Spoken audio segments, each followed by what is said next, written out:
मतलब एक अभी कुछ दिन पहले फजर की नमाज हम दोनों हस्बैंड वाइफ ऐसे पढ़ते हैं इकट्ठे ही, वो आगे होते हैं, मैं पीछे खड़ी होती हूँ, तो हमारे कमरे का दरवाज़ा हाफ मतलब इतना खुला हुआ था। अब बाहर टीवी लॉन्च है, अब मैं देख रही हूँ कि एक बीबी खातून जो खातून के हुलिये में थी लेकिन काले कपड़ों में और लबादे में, और वो बाकायदा जैसे झांक कर नहीं देखते, हम नमाज पढ़ रहे हैं तो वो देख रही है।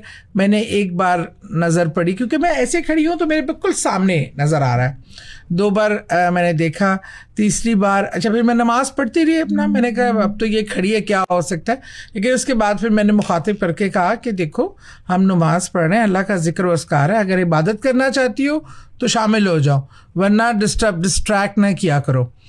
तो इस तरह मैं मुखातिब होकर बोल देती हूँ। या फिर अब इस तरह हो रहा होता है कि आपको कोई मैंने अपने एक बेटी के कमरे में थी तो उससे मेरी जो ऊपर छत वाली सीढ़ियाँ हैं वो वाज़िया तौर पे नज़र आ रही होती हैं, दरवाज़ा खुला था, अब मेरे सामने एक चीज़ छत पे वॉक करती जा रही है, और इस तरह की चीज़ें तो मुझे बहुत नज़र आती हैं। और बल्कि वो हाँ बड़ा अभी 4-5 कुछ दिन पहले का वाक़या है। मेरे घर में बच्ची है जो मेरे पास रह रहे हैं सब, ज़ैनब रात को उठ के आई अंदर, आई थिंक वो पानी पीने के किचन में, अब किचन के साथ भी सामने टीवी लॉन्च है, अच्छा उसमें सोफ़ा है बिल्कुल सामने। अब उसने देखा एक काली कपड़ा पहने और एक कोई इंसानी हैयत में कोई बैठा हुआ है, और वो ऐसे ऐसे ऐसे जैसे कुछ चीज़ का जिक्र नहीं करते हिल रही है। अब वो इतनी घबराई, वो भागी, पहले उसने फिर देखा, उसका क्या था कि कहीं मैं ना नीचे आके कोई पढ़ रही हूँ या हाँ। लेकिन रात को कोई 2-2:30 बजे का वक्त था, तो वो भागी गई अंदर, अपनी बड़ी बहन को उसने जगाया, कहा कि देखें। तो वो अंदर आई, जब उसने देखा कि बाकायदा उसने मुझे जो बताया, उसने कहा कि बाजी इस तरह था कि कोई बूढ़ी सी औरत नहीं जैसे होती, और वो उसने चादर ओढ़ी हुई है और वो ऐसे मुसलसल इस तरह किसी चीज़ का विर्द कर रही है। तो कहती है मैंने तो इसको कहा कुछ नहीं है, चलो चलो अंदर जाके सो जाओ। लेकिन मेरी अपनी फिर सुबह मैं जैसे ही उठी तो उन्होंने मुझे बताया कि वो वहाँ पे, मैंने कहा वो इस तरह की चीज़ें नज़र, अब तो मैं घर वालों को भी काफ़ी नज़र आती हैं चीज़ें। अमूमन ऐसा होता है अगर इस तरह की कोई चीज़ आपको नज़र आती है तो आप बुखार में मुब्तला हो जाते हैं, या आपका जिस्म को थकान महसूस होने लग जाती है, इसकी क्या वजह होती है? आपके शोल्डर्स पे बहुत वज़न पड़ता है, सर पकड़ा जाना, बुखार भी होता है, बुखार ज़रा एक्सट्रीम सूरत में होता है। आम तौर पे तो सर का पकड़ा जाना, आंखों पे दर्द, इन जगहों पे, कनपट्टियों पे, इस आपके लोअर नेक पे और आपके शोल्डर पे वज़न, जैसे मनोवज़न पड़ गया, और आपके बॉडी में भारापन, ये चीज़ें होती हैं। इसमें जब तक आप अपने ऊपर दम करा लें और गुस्ल करें, लाजमी गुस्ल करें, और उसके बाद बावजू मतलब होके खुद पे दम कर लें या करवा लें। अब जैसे ये होता है ना, ये बच्चियां नज़र लगी हों, कहीं जाएं आप, जैसी खूबसूरत बच्चियां, सो देखता है कोई अच्छी नज़र से देखता है, कोई माशाल्लाह बोलता है, नहीं बोलता, वो नज़र आप पे असर करती है और बहुत बुरा असर करती है, जादू से भी ज़्यादा तेज़ नज़र असर करती है। तो उसमें तब सर पकड़ा जाना, यहाँ दर्द होना, शोल्डर भारी होना, ये बहुत वाज़िया है, और आंखें तो समटाइम अंगारों की तरह तपने लगती हैं। मैं तो उसमें फ़ौरन, बच्चे आते हैं मेरे पास कि जी खाला, बाजी, आपी, जो भी जिसका रिश्ता मेरे से है, कि आप वो कर दें, दम कर दें। फिर जब मैं दम करती हूँ और फूंकती हूँ अच्छे से, तो फिर उन पे बहुत ज़्यादा उनकी वो जो है, फिर मैं इनको कहती हूँ कि गुस्ल करके सोना, और ख़ुद पे पढ़कर आयतुल कुर्सी और तीनों कुल ये ज़रूर, और सूरह कौसर दम कर। वैसे भी आप लोग भी निकलो ना, एक ज़िंदगी की रूटीन बना लो, ये सब के लिए है, सुनने देखने वालों के लिए। अपने बेड से कदम ना उठाओ जब तक 3 बार आयतुल कुर्सी, 7 बार सूरह इखलास, सूरह फलक, सूरह नास और 3 बार सूरह कौसर पढ़कर अपने हाथों पे फूंक मारकर पूरे अपने जिस्म पे हाथ फेर लें, ताकि आप उठते साथ ही नज़र, जादू और इस हसद से खुद को आप एक हसार बना लें और अल्लाह ताला की हिफाजत में आ जाए। तो और पाकी का और बावजू रहने का ज़रूर एहतमाम करें। बिल्कुल सही बात है। काफ़ी सारी चीज़ें इस वजह से भी आप पर असरअंदाज नहीं होती अगर आपका वज़ू हो। सादिया साहिबा, कभी ऐसा हुआ है कि आप पर किसी ऐसी हवाई चीज़ ने अटैक करने की कोशिश की हो या आपको डराने की कोशिश की हो, आप भी खौफजदा हो गई हो? अच्छा, इस तरह की चीज़ें तो बहुत होती रही और स्टार्ट में सारी बातें आप खौफजदा तो होते हैं।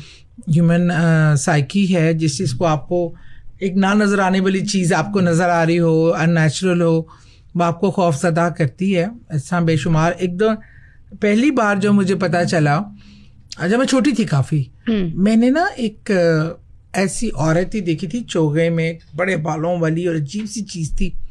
मैंने उसको देखकर पहले मैं समझी कोई खड़ा है, रात का वक्त था।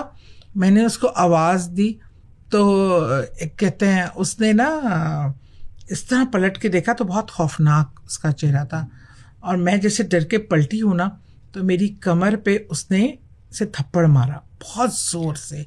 ऐसे मुझे लगा जैसे गरम गरम कोई लोहा नहीं आपके हाथ। और उसके बाद आपको बताऊं, जब सुबह मैंने दिखाया अपनी अम्मी को और बहन को, तो वो निशान था प्रॉपर ऐसे पूरे हाथों का, और जैसे लग रहा था वो जगह वहाँ से बर्न हो गई है। और वो बहुत टाइम रहा। फिर वहाँ के हमारे कैंट में मौलवी मंजूर साहब थे, जाके 7 दिन उनसे दम करवाया। उन्होंने कहा वो बहुत ही वो बुरी चीज़, कोई चुड़ैल वगैरह थी जो उसने देखा, तो उसने इसको, और उसने कहा ये बड़ी बात है कि ये सह गई है, वरना उसका बहुत नुकसान हो सकता था फिजिकली, मतलब इस तरह भी। तो वो इस तरह के वाक़यात काफ़ी हुए। हमें मेरे नेबर्स में, मेरी नेबर हैं, उन्हीं की शक्ल की एक खातून, वो हमारा वहाँ एरिया था कैंट में गोलबाग, जो बड़ा ही मशहूर है अपने पुरसरार होने के पुरसरार वाक़यात की बिना पे। वो वहाँ गली से जा रही थी और मैंने उनको आवाज़ दी, उनके नाम लेके। मैंने कहा बाजी कहाँ आप जा रही है रात को इस टाइम उस गली में? तो उन्होंने मुझे मुड़ के देखा और थोड़ी देर के बाद उनका चेहरा बदला और 2 लंबे लंबे दांत, और मुस्कुरा के उस गली में चली गई। और मैं भागी, मतलब घर। और एक दफ़ा बाहर एक जगह थी बैठने वाली, वहाँ का दरवाज़ा था कि उस पर इस तरह लकड़ी इस तरह लगी थी कि बाहर का एरिया भी नज़र आता था। मैं वहाँ बैठी कुछ पढ़ रही थी, तो मुझे लगे कि कोई ग्रीन कपड़ों में ना मुसलसल वहाँ वॉक कर रहा है। अब मैं कहा अच्छा, ग्रीन, मुझे सिर्फ शलवार का पोर्शन नज़र आ रहा था ग्रीन कलर का। मैं जब निकलने लगी, मैं कि कौन इतनी देर से बाहर घूमी जा रहा है। नेबर्स में हम सब वो जगह यूज़ करते थे। जैसे मैंने दरवाज़ा खोला, खाली शलवार थी जो गली में फिर रही थी। हाय अल्लाह। उस टाइम तो स्टूडेंट थी मैं, स्कूल की, चीखें मार के भागी अंदर।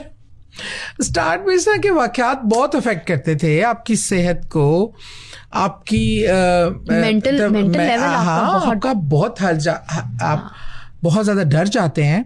फिर उस टाइम पे अब्बू मेरी बहुत काउंसलिंग करते थे कि बेटा ये सब चीज़ें अल्लाह की मखलूक़ात है, इनसे डरते नहीं हैं, ये डरने वालों पे हावी आती हैं। और मेरी क्योंकि दादी के साथ ये चीज़ें थी और उनकी वो आय थी जो मुझे इनहेरिट हुई है, तो फिर उन्होंने कहा कि तुम्हें इसलिए ज़्यादा नज़र आती हैं कि तुम्हारे साथ ये इशू इसलिए है कि तुम्हारी दादी के पास अल्लाह ने ये एक गॉड गिवन दिया हुआ था।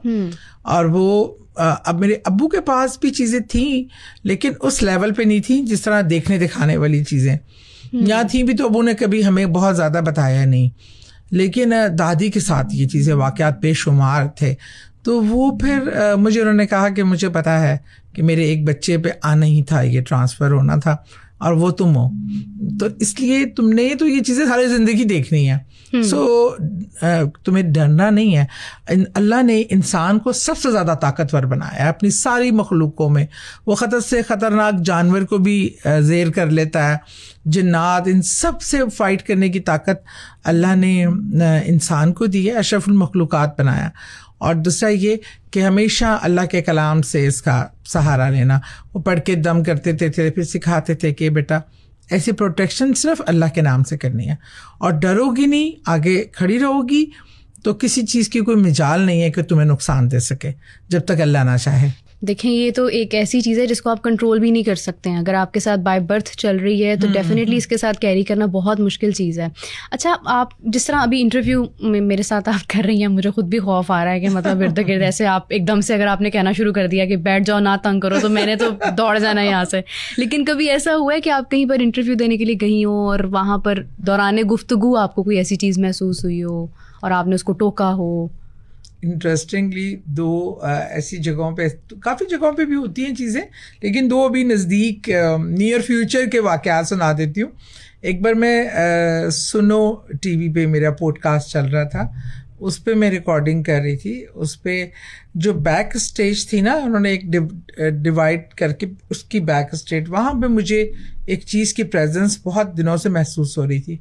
मैंने बताया नहीं इसलिए कि फिर वो होता है कि सब लोग कॉन्शियस हो जाते हैं और अच्छा नहीं लगता कि आप जहाँ जाएं लोगों को परेशान कर दें, और ये तो नेचुरल है, वो चीज़ तो वहाँ काफ़ी अरसे से थी।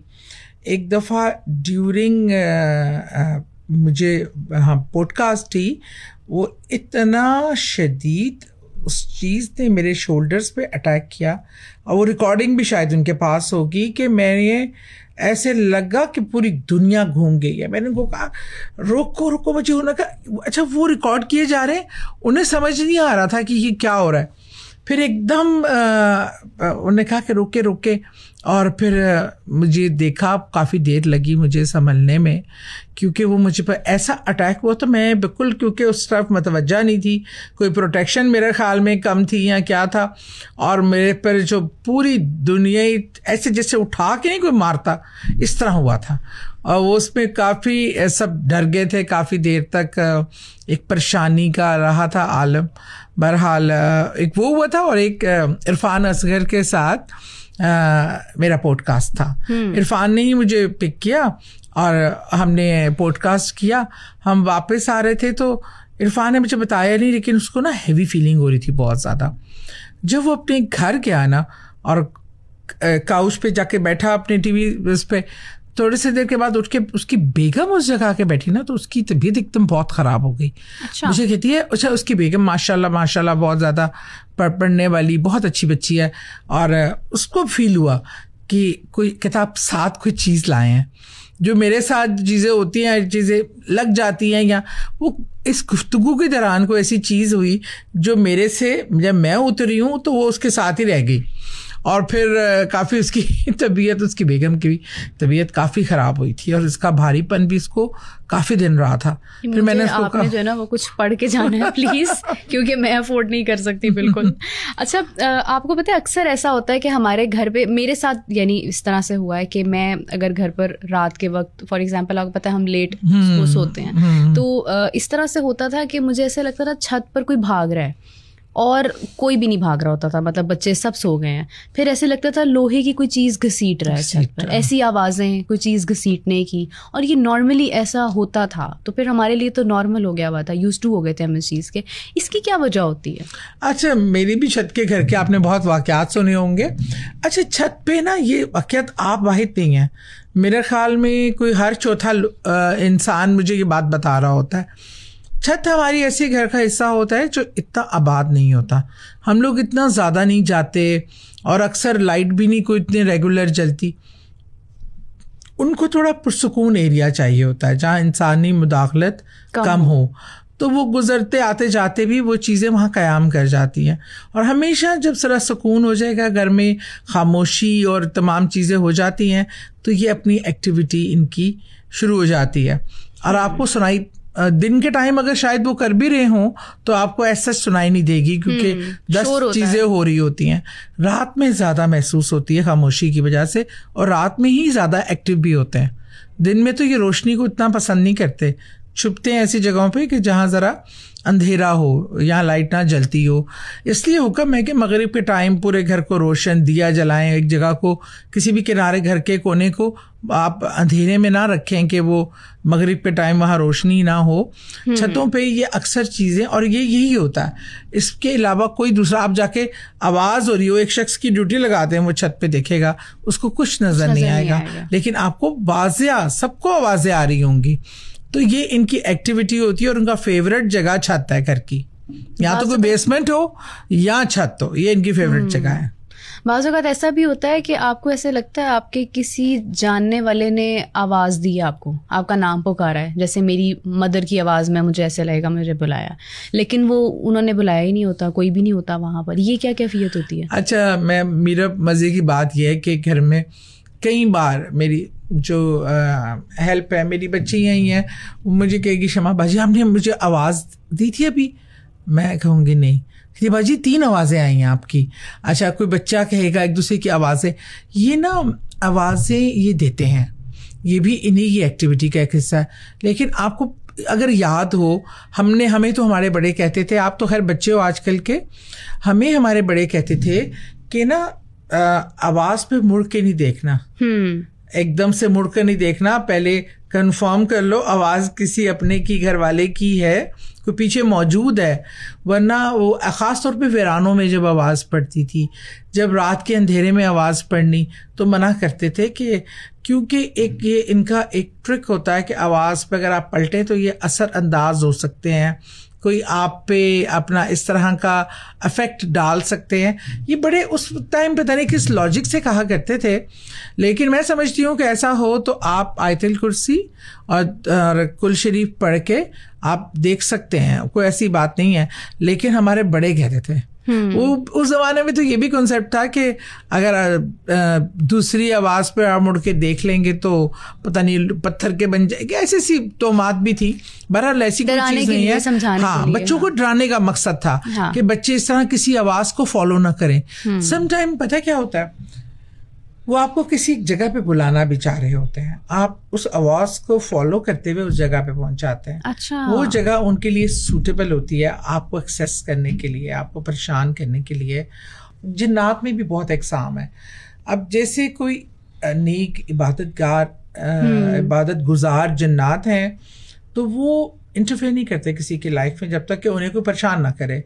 वो अपनी इबादत, अपनी रूटीन में, लेकिन आप एक कमरे में मौजूद हैं, यहाँ हम दोनों हैं, तो कोई तीसरी चौथी पावर होगी, अगर वो ना भी जाहिर करे लेकिन उस एनर्जी की मौजूदगी आपको कहीं ना कहीं फील होगी, अफेक्ट करती है आपके मिजाज पे, आपके बॉडी पे, तमाम चीज़ों की, क्योंकि ये एनर्जी है और बड़ी स्ट्रॉन्ग एनर्जी है, आतिश के बने हुए हैं और इनकी प्रेजेंस आपको मुतासिर